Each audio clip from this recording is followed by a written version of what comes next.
Okay, good afternoon, ladies and gentlemen. So, we have a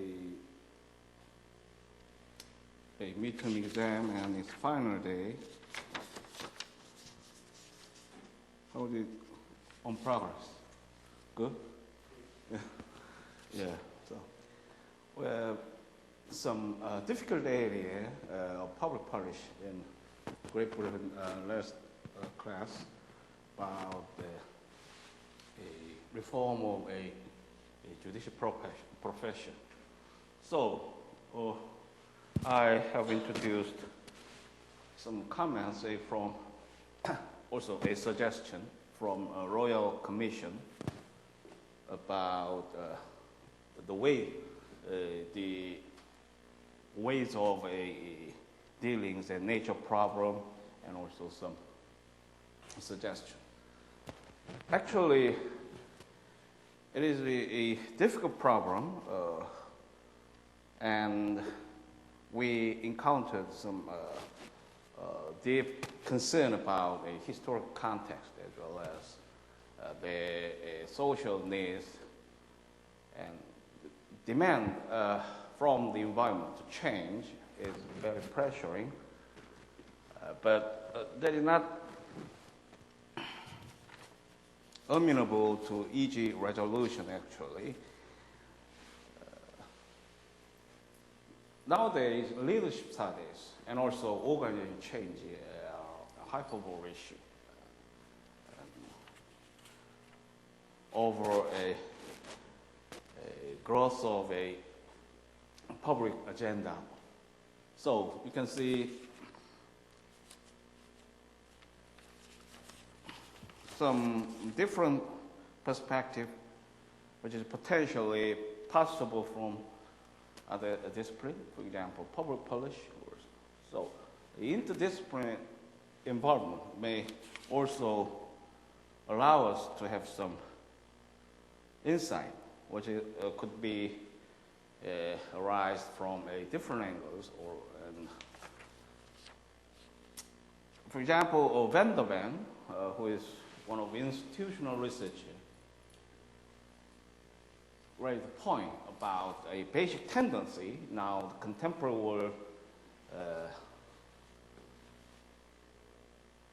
confronts with so the framework is suggested is simple about some four paradigm usually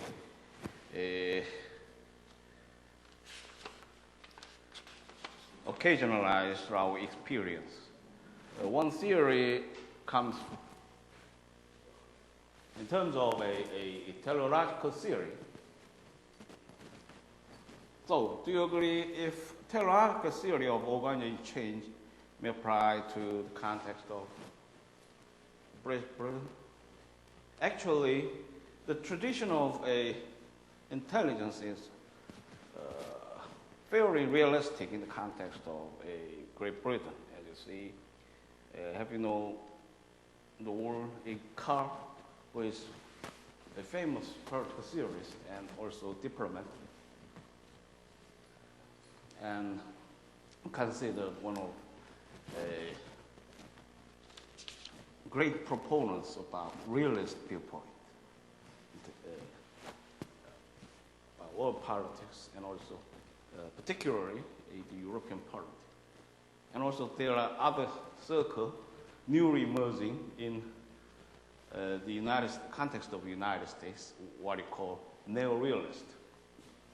One of the eminent scholars. So I could not tell his name instantly, and he's now working with many protege. Is the follows of his idea is influential, but the classic realist claim is very interesting if the views of American politics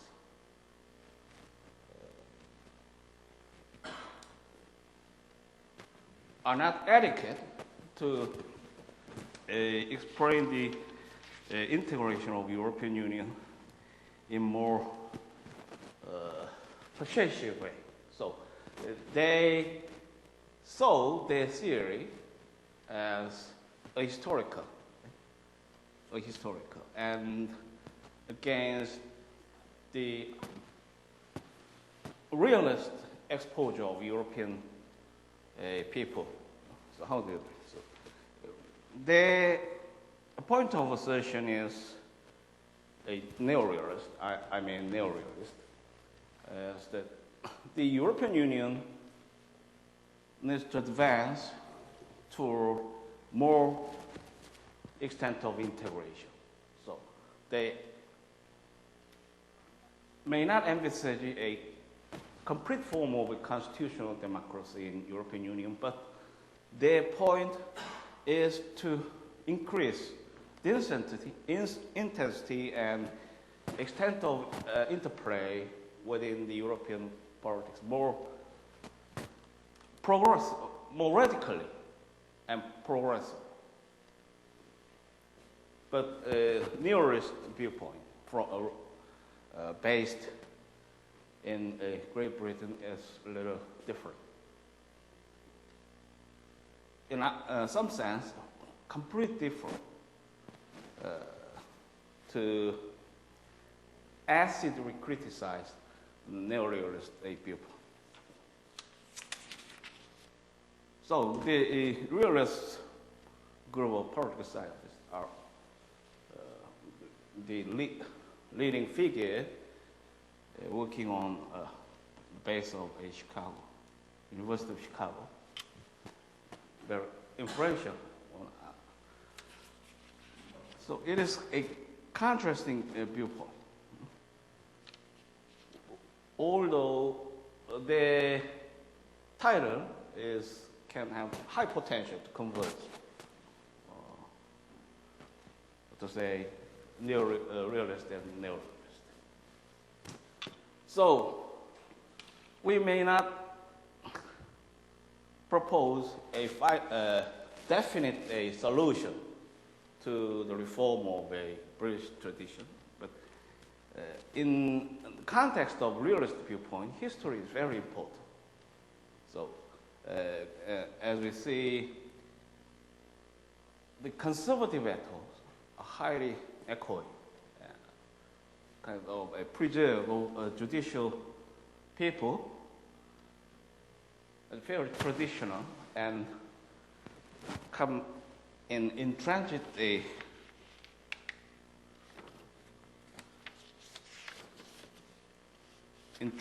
ways and forms. So a radical approach from a theory of a public policy may not pertinent to the British context, but the force of demand from the society, what view as one of the environment in terms of eyes of a public policy theorist is very strong. So how can we stay in command of history? How do you reconcile from that a contrasting inference? One theorist of public policy, a Pierre, whose name is Pierre, so just some interesting words, a promise of sex. So the organization change should be intensified through the pre-phase stage and implementation stage, and finally at the point of a post-phase change stage. And the force should be strategic and instant, which would be more effective in a sense. So the leadership and the change leaders you need to have some concept about promise of sex. So what is the implication of sex? For the individual, it is revolutionary and fundamental, even though it is not so from the larger scale of a public society. The leadership should be sought to effect his desired change.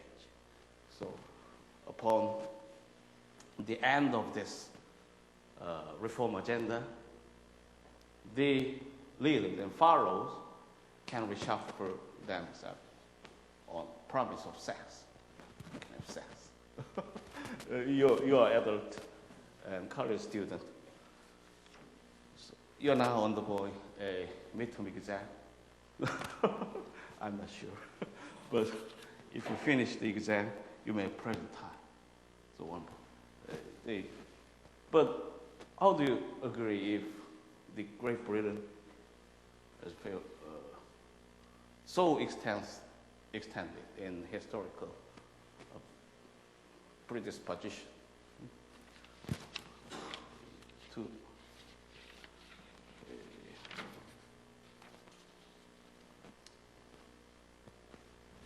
about 10 centuries tradition? We have to be now standing on the history. It is difficult. So the rest of the topic remains for this class.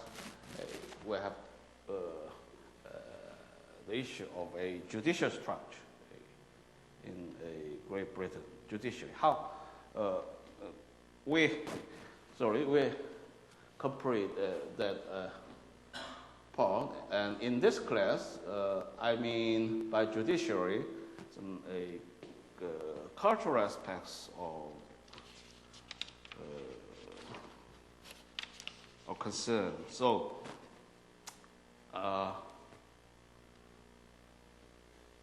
we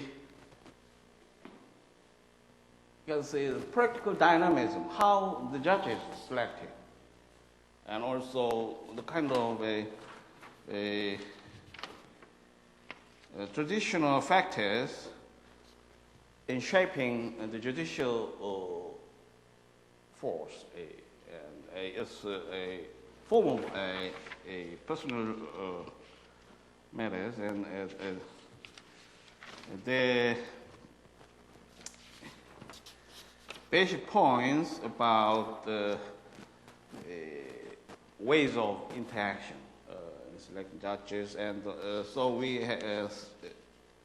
will be available of the law society, for example. And I've said the practices and conventions and professional ethics are important factors in the context of a Great Britain. Of course, I introduced the Judicature,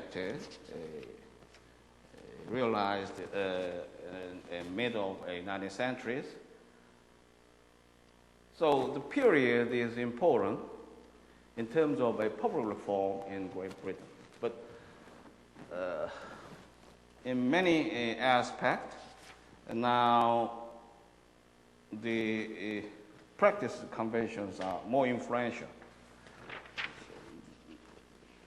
There is no definite word or express language in the partner state, which may be supplemented by a traditional ways of dealings. Usually, there is final meeting between the Lord Chancellor, the Lord Chief Justice, the Master of Law, and the head of Chancellery and Family Division. And it is an informal short list, actually. And usually one name emerges strongest, but the final decision is the Lord Chancellor's alone. So principally, Lord Chancellor is center responsible for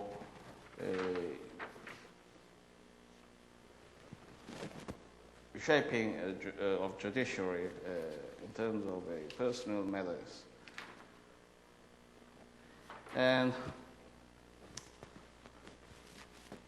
you now see a picture showing 8 new QC. What the word QC means? Queen's Council, and the basin of judicial people, which are most promising to advance to the post of High Court.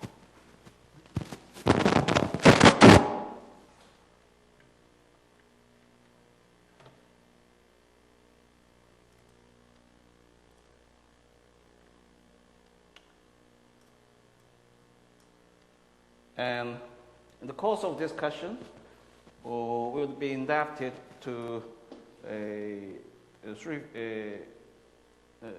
scholars, Berens and Dye. The Law Machine is the article which comprehensively exposes to the basic points of a British judiciary. And also, the politics of judiciary comes from Griffiths.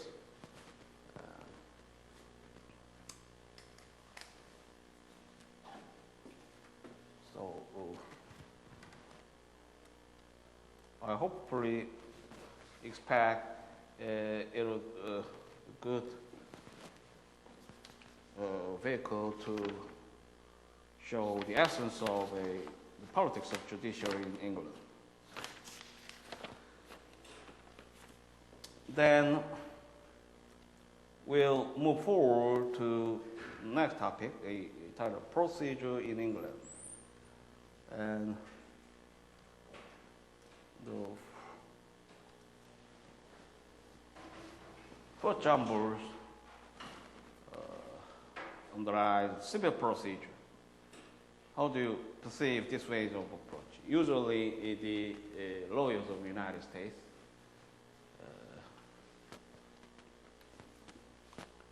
prioritize civil procedural issues when they begin their job of a comparative analysis. Since that is more practical to disclose the essential dynamism in the jurisdiction. They will not come that way if we are a continental lawyers. We usually prefer to see first the substantive law,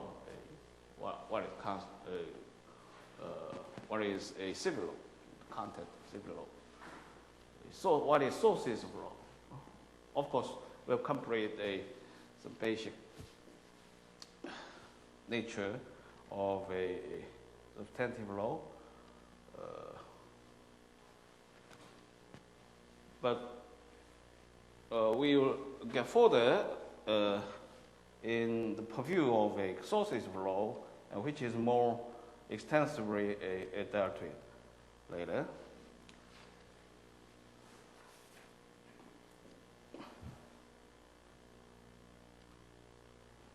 So in the civil procedure, you will have a general point of introduction, and also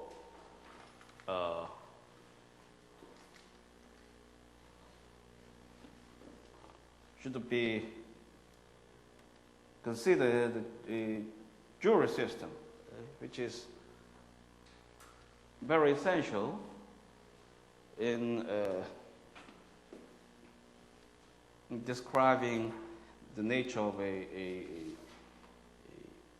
English common law system. And the jury system was also imported partially into Korean system nowadays. But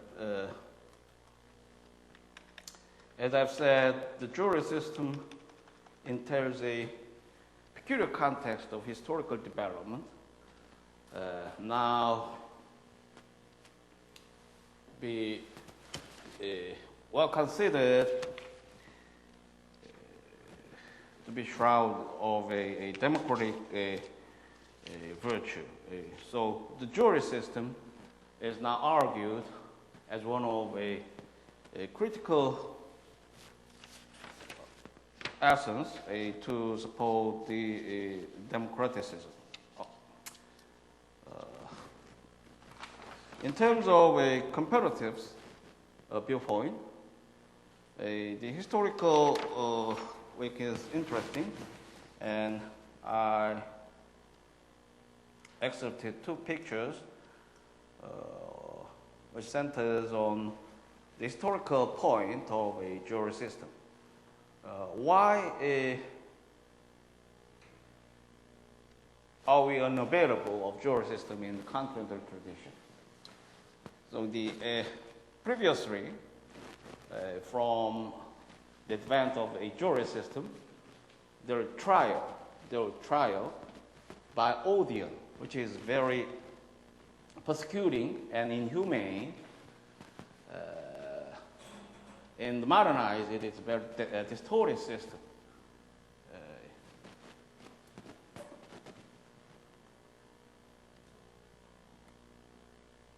In the context, the Pope Innocent III ordered to quit the ordeal trial by ordeal. That is should perhaps be a message of heaven to ensure against the hardships and inhuman cruelty of a layperson's society. And also, you may have some historical awareness if the England is not so civilized in the years of 2015. So its command was realized by Henry II, in French name Henri II, Henri II, and he introduced jury trial to vindicate the criminal justice and also utilized in terms of a civil matters. And so the England is an island, state of Ireland, and in that time it's very distinctive in many ways of a communal living. So how to new conqueror is actually some short generation from a conqueror William.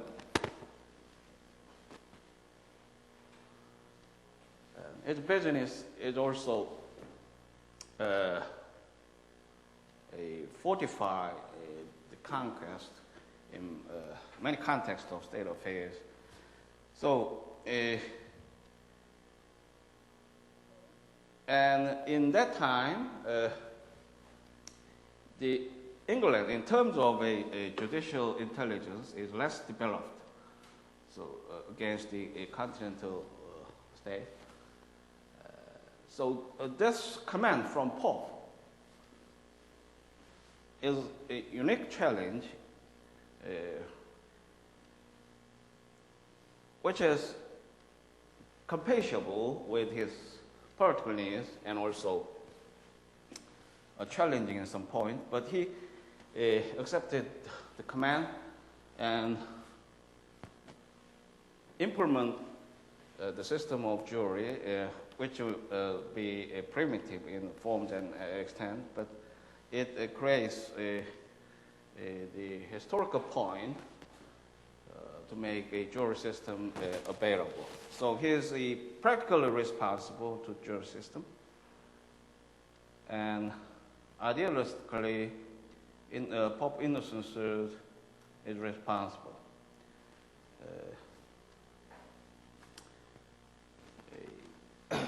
Paradoxically, we see the name of pop innocent. What is perceived by this word? True. He is not guilty. Innocent. It's interesting. So he is one figure to be related with the development jury system. So that's the point. The two major traditions depart from basic perception and practical practices involving jury system. Now, still these days, the European continent delivered the administration of justice without jury trial. Actually, in that period of time, we have some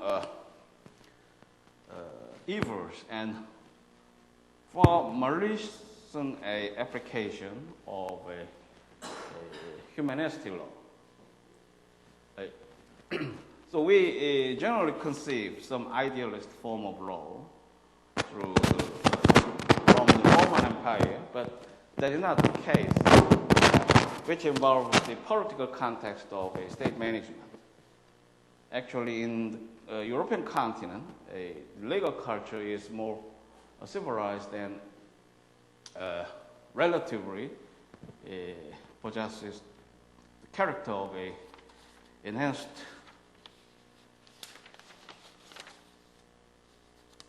enhanced form,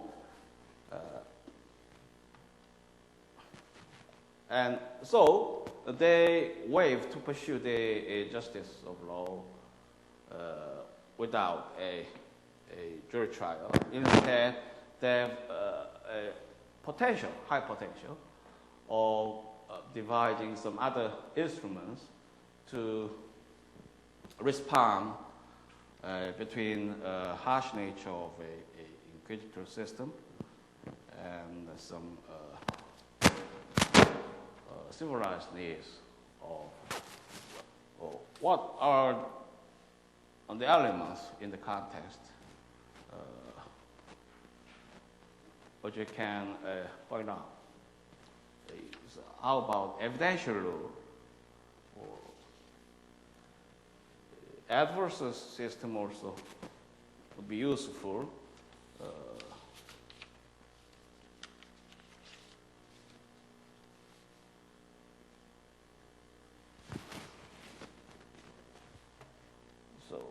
And the conscience of high exposure of judges in continental states may substitute some alternative against the involvement jurors.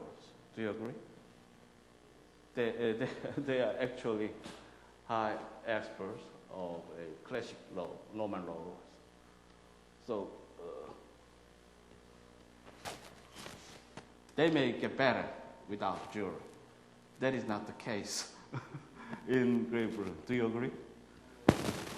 There is one aspect of the naive approach, but how much do you agree? So in England, the administration of justice is one source of a income for a king. So they highly favor to preserve their income source.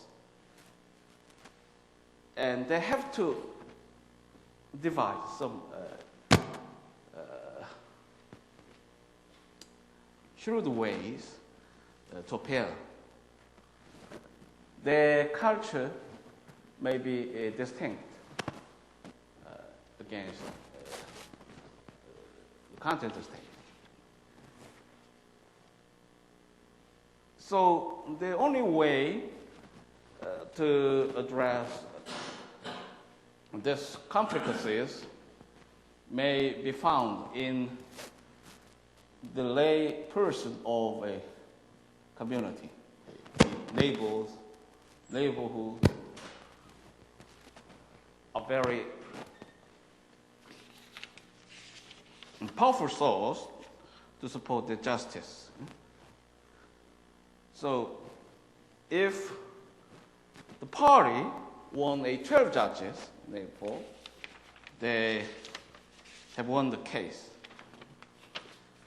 This tradition is also embedded in the Constitution of the United States. The jury trial should be ensured in some numbers of jurors, which is essential. And without it, we can well raise a constitutional challenge to know the laws or practices or other public measures. Comprehensive, it raises a comprehensive point of constitutional issues in the United States. And as I've said, however, the jury trial is less frequented in England nowadays. That is not the case in the United States.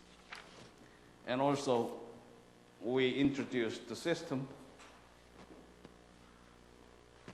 in the perception of high extent of a democratic nature. It is paradoxical.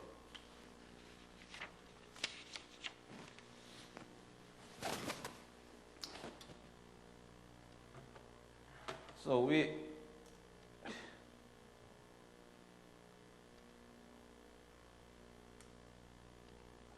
take a brief view of the point of consideration.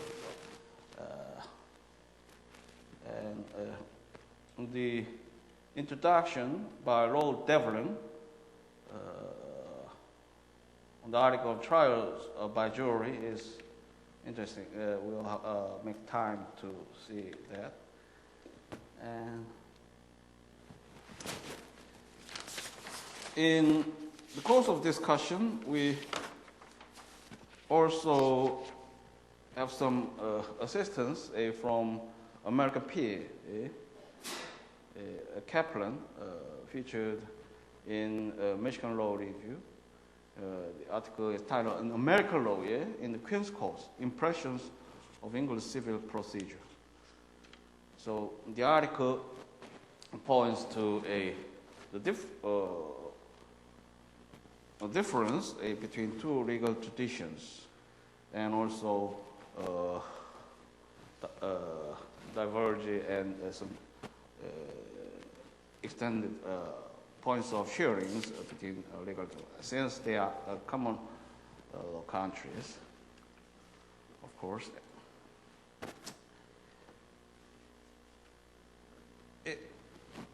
In understanding the civil procedure in England, the basic point is the form of a nation. It is United States is a federal union, and the state power operates in the context of a federal system. The civil matters are surely preserved in the province of state sovereignty, so they are principally responsible to devise the institution of civil law and also a judicial proceedings involving the civil matters. The first point of importance may lie in a service of process, which is a typical point separating both traditions radically. The service of process is a very important legal question in the United States, since the jurisdiction is now 50 states. So we discuss personal jurisdiction or inland jurisdiction, so can he properly serve the process to the defendant? If they are not considered improper, the suit can begin. But if the service may not be lawful, the civil process, the civil proceedings have no ground to continue their business. So it is easy, but a very basic point between the unitary form of government and a federal system in the United States. Of course, England, in some later fashion, entered into economic community of Europe, and so they are part of a community nations, and Europe has some form of a integral laws to administer the civil justice. So the service of process is governed by a basic convention, which is Brussels Convention, and also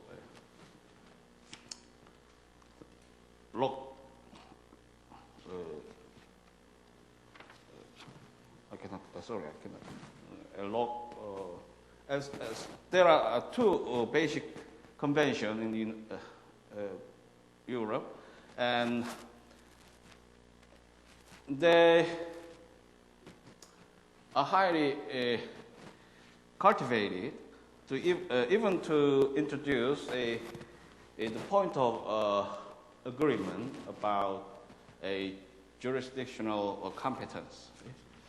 That is unusual if we have some cooperative a tendency about service of process or enforcement judgments, which is which can uniformly apply to the member states if they are signatory of the convention. As European Union is a little intensified form of union, like the normal arrangement of international law. So in some treaty we can find common rule about a jurisdiction competence. In any case, England has needed to respond to comply with the European laws of civil procedure, so they have to make some adaptation. In that context, a service of process the issue of service process may arise. Interplay with other European nations. But basically, England is a unitary form of government, so there is no issue the same as the United States in terms of civil process. And also, the evidentiary law in America developed the federal laws, which is so intrigued and refined to address delicate issues of evidence law, but there's not exactly the case in England. And one right post raised by Wolf Hitman might get us ready understanding about the nature of a distinction. He has been thinking of legal federalism when he wrote, "Here is not merely a nation, but a teeming nation of nations." One teeming nation of nations. So in the perception of a English jurist, the United States is a very meek state, which is unavailable of a uniform and coercive fashion of application of civil laws. That is exactly correct, as I've introduced. It is really pressuring for the first law students and also first years of a career in judicial post. Can it serve properly? It is a nation which is takes the federal form.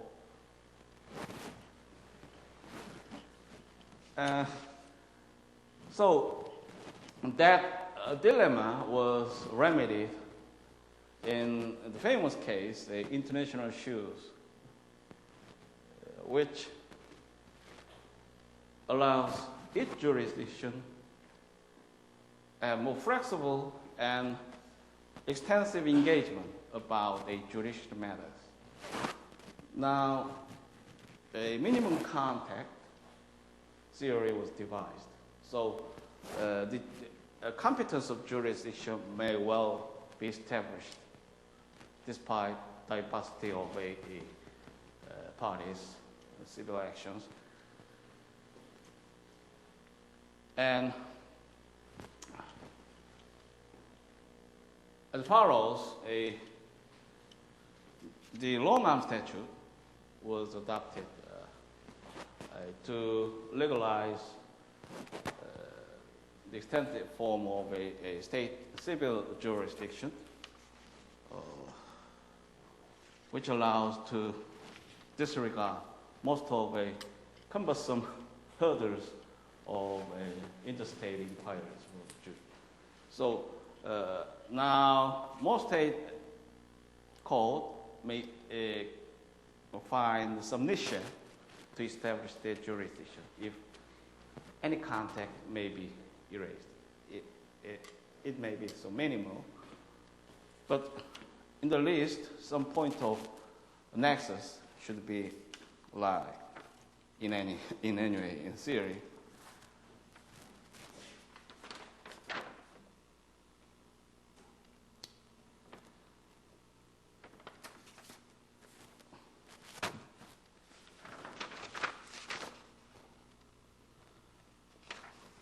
So, what is judicial?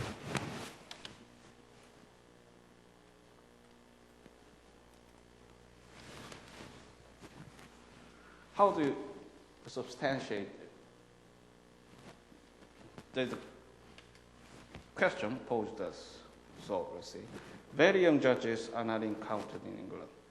The route to the scarlet and among rows cumbrous wigs of judiciary is led by clear choice, as in most civil law nations, not by political appointment or election, as in the United States. Advancing to the English bench is a long and orderly process with appointment rarely granted before the age of 14. The appointment is invariably made from the ranks of barristers. The judiciary thus created has an esteem unparalleled in other systems. The English legal system owes its reputation and its reception by others as much to its personalities as to its principles. Even were every procedure to the barrister profession measurable to, change would not affect the judiciary for many years. As a barrister progresses through the stages of profession, from junior bar member to Queen's Counsel to the bench, a measure of conservatism tends to evolve. Judges rightly appreciate that they have passed a stern test in achieving judicial appointment, and they are not given to very much self-criticism. A few have criticized this process as discouraging any judicial reform suggested from within the judiciary, and as constituting a body which often acts counter to parliamentary enactments by a severely restrictive approach to statutory interpretation. The English judiciary certainly is not an aggregation of judicial activists, but that is one of its noteworthy strengths. The nature of legal reform in England rarely has involved a drastic alteration, rather the evolution and modification of current institutions to accommodate changing social needs.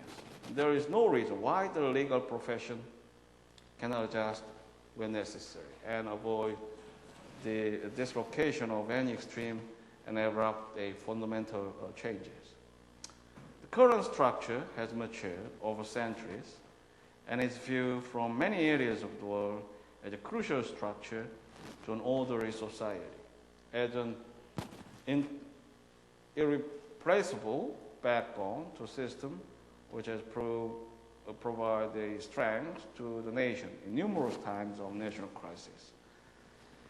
Entry into judiciary only after long years as a barrister, generally at least 10 years for the High Court, illustrates that becoming a judge signifies the culmination of career rather than the pursuit of a new one. Few judges ever leave the bench to commence a new endeavor. A judge who does step down often elicits negative response from the bar, partially because the prestige and life periods, if granted, do not determine with the judicial resignations. Barristers are drawn to the judiciary at the height of their careers, for the most part from the position of King's Counsel because of the prestige, the challenge and knighthood or peerage if appointed to the High Court or above.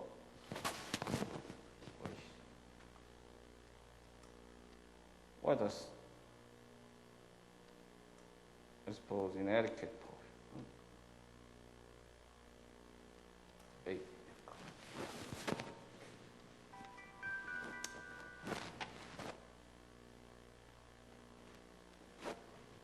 So, although solicitors have made inroads on a lawyer judicial appointment, they remain ineligible for the High Court. So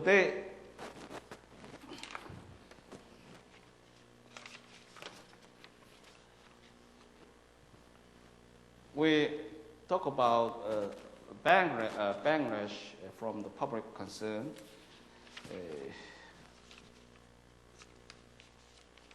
So the law machine shows some more practical nature of dynamism in the context of judicial appointments. This is observed according to the Law Society, which has been campaigning for change in the law to allow solicitors to be eligible for the senior judiciary. At a time when good judges are in short supply, it is illogical, they argue, to deny access to the High Court bench to able candidates who have already proved themselves as judges, merely because they belong to the wrong branch of the profession. But several parliamentary attempts to get the law changed have met implacable opposition of Lord Chancellor and the bar. Is there a convincing reason for this reluctance, or is this, as solicitors believe, sheer protectionism on the part of the barristers' branch? A number of reasons have been advanced by the Lord Chancellor and his supporters. Laurel Scale, Laurel gave his ground in a House of Lords debate. I do not believe that anybody should be invited to preside in the High Court, a civil jurisdiction, unless that person has not merely some but very considerable experience of advocacy in the court. So the barristers and prospective judges usually undergoes a case law who should be restricted from state interpretation. So some worship or public may apply. How do you agree?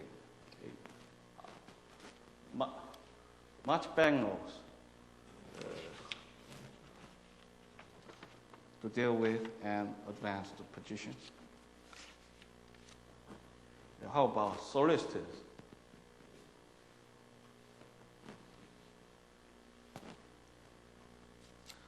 Are they surely on a backslide from their restriction to promotion? They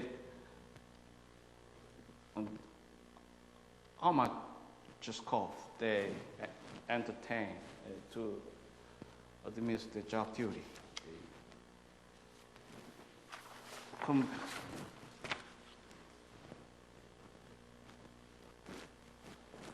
Conveyance property matters. They are wealthier than barristers in some cases, financially more present.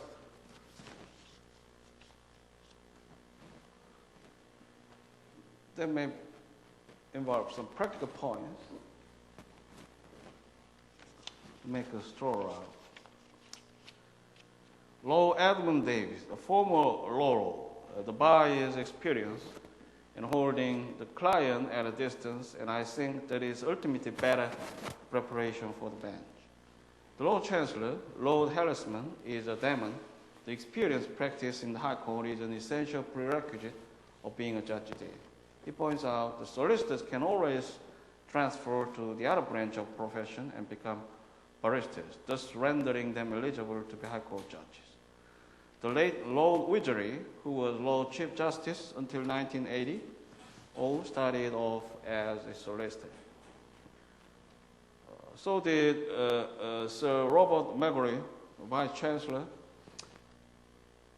But in practice, a solicitor would have to transfer early in his career to become senior enough at the bar to be considered for the bench.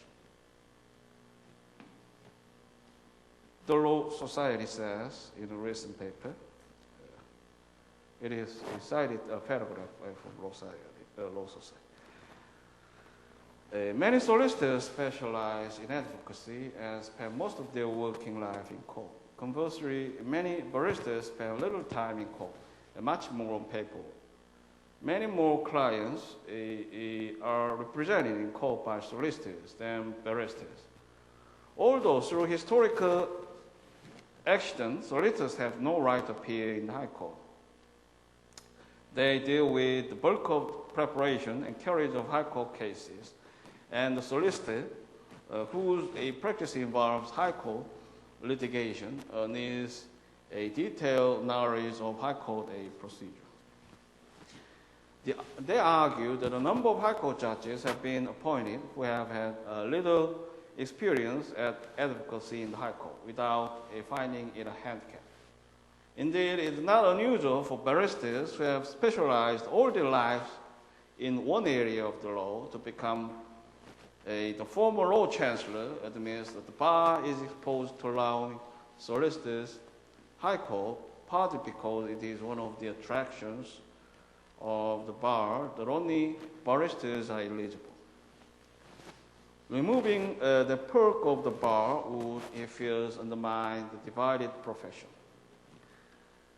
Faced with such strong feelings by those who hold the reins of power, there seems no immediate prospect of success for the campaign to put solicitors on the High Court bench.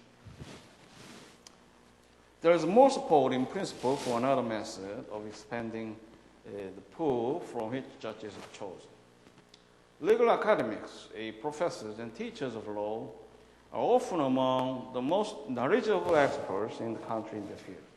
It is true that they lack the relevant expertise to conduct full-scale trial with witnesses, and for this reason, there are few who argue that they should be appointed to the High Court. But the Appeal Court and the House of Lords are forums in which they would rebel. Argument on fine points of law precisely shows their training and experience. Law Erling Jones admits, we have been too apprehensive, too slow in acknowledging the value that the academic could provide in the Court of Appeal. So, we don't have to extensively unravel the current context, but this kind of a public agenda also raised in Korean jurisdiction. So how do we perceive the adequacy of appointment, judicial appointment, among academic groups, law professors?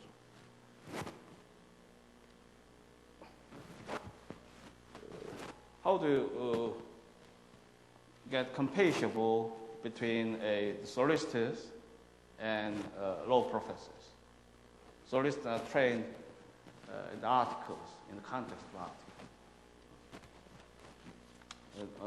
They also engage in much extent of preparation, like the previous context of a limited work, historically.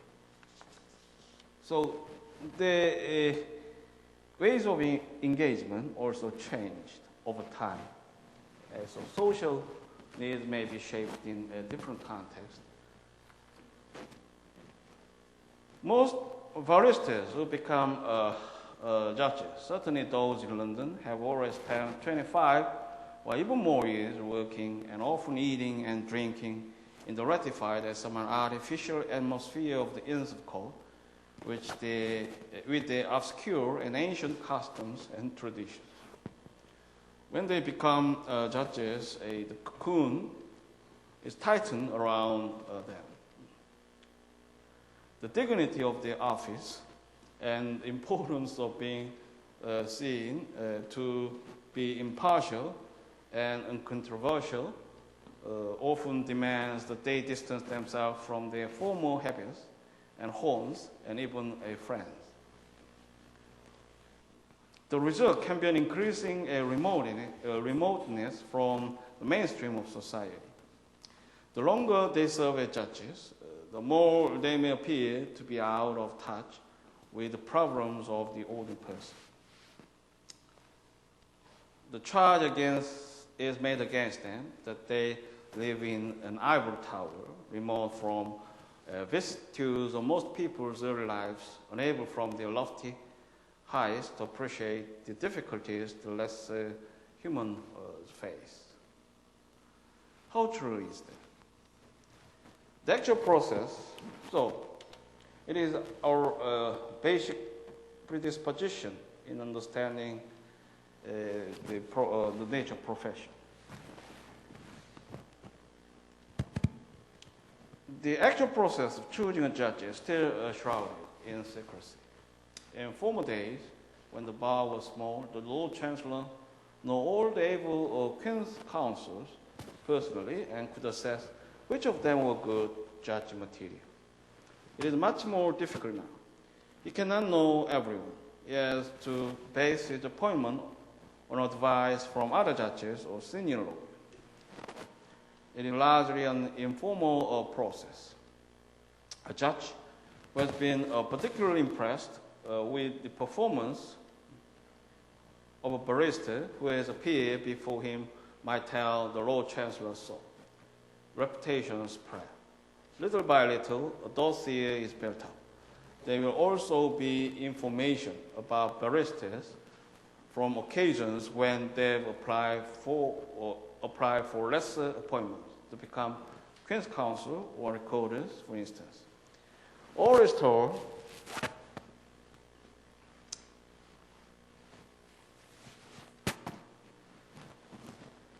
on what the Lord Chancellor's department referred to as the yellow sheets, which are in fact white. So by the time a senior barrister comes to be considered for the High Court bench, the Lord Chancellor has quite a lot of information on him, on her, which it can supplement by further inquiries for anyone who knows the candidate. And almost all candidates for the High Court bench have been recorded, so their judicial ability is not entirely unknown. Lord Elwin Jones, the Lord Chancellor in the 1974-1975 Labour administration, commented, "You have his whole background, experience, and what people have found him to be good at and not so good at. Sometimes referees are inclined to turn every goose into swan.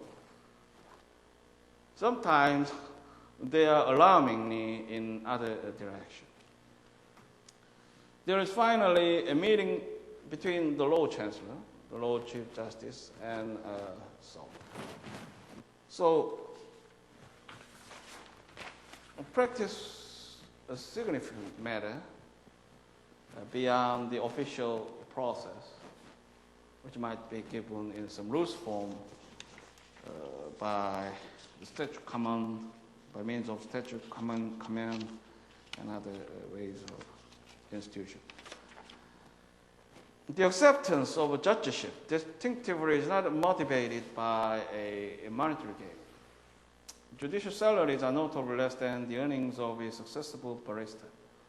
Nor will the salary increase to a meaningful degree if a judge later moves to high court, where salary differential exists between superior court judicial positions. They are nominal. And the promotion is not so for financial gain. Furthermore, there is no overwhelming expectation of periodic promotion, although the selection of judges for the superior court usually involves elevation from a lower judicial level. The view of the English barrister toward his role and future as a judge does contrast with that of civil law judges, where promotion through the full hierarchy is a major expectation, and in fact, a necessity of system, since few judicial appointments are made from outside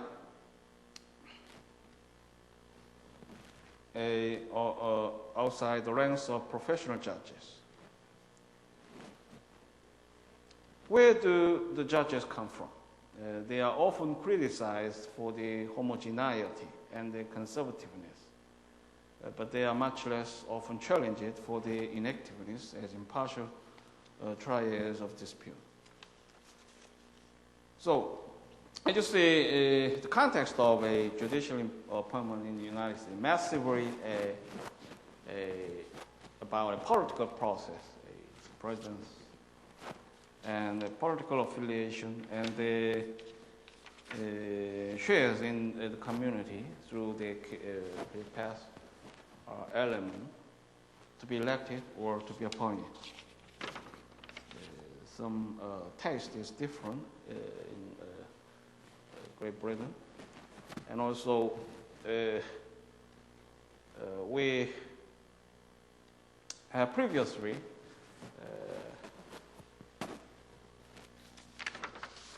practiced in the context of a continental, European continental judicial system, which is highly professional and well organized by statute command. So they have a good expectation, good chance of expectation to pursue the judicial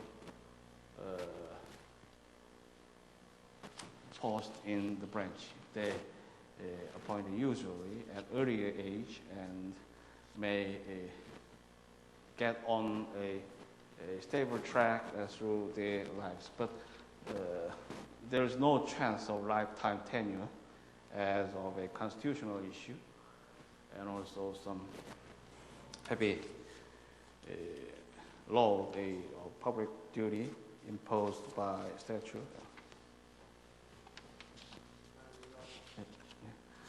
So now the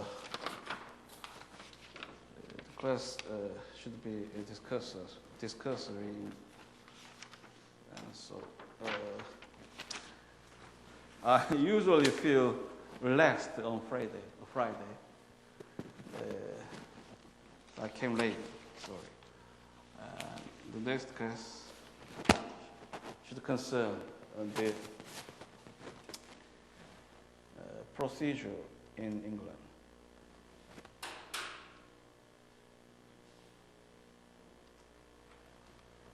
Thank you. And have more through the end of a midterm exam. And see you in the next class.